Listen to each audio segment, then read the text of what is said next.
Ang mabuting balita ng Panginoon, ayon kay San Lucas.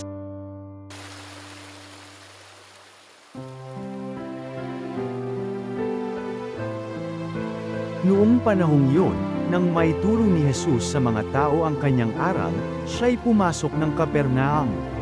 Do'y may isang kapitang Romano na may aliping mahal sa kanya. May sakit ang aliping ito at nasa bingit ng kamatayan.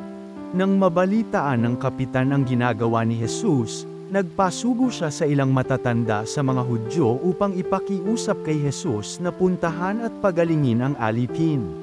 Nang makita nila si Jesus, taimtim silang nakiusap sa kanya, "Siya'y karapat-dapat na pagbigyan ninyo sapagkat mahal niya ang ating bansa," wika nila. Ipinagpatayo pa niya tayo ng isang sinagoga. Kaya't sumama sa kanila si Jesus. Nang malapit na siya sa bahay, ipinasalubong siya ng kapitan sa kanyang mga kaibigan at ipinasabi ang ganito, "Ginoo, huwag na po kayong magpakapagod. Hindi ako karapat-dapat na puntahan ninyo sa aking tahanan. Ni hindi rin po ako karapat-dapat na humarap sa inyo. Ngunit magsalita po lamang kayo at gagaling na ang aking alipin. Sapagkat ako'y isang taong nasa ilalim ng mga nakatataas na pinuno, at may nasasakupan din po akong mga kawal.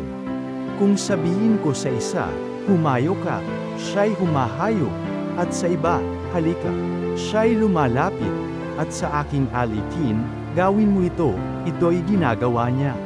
Namangha si Jesus nang marinig ito, at humarap sa makapal na taong sumusunod sa kanya. Sinabi niya, "Kahit sa Israel ay hindi ako nakakita ng ganito kalaking pananalig." Pagbabalik sa bahay, naratnan ng mga sinugo na magaling na ang alipin. Ang mabuting balita ng Panginoon.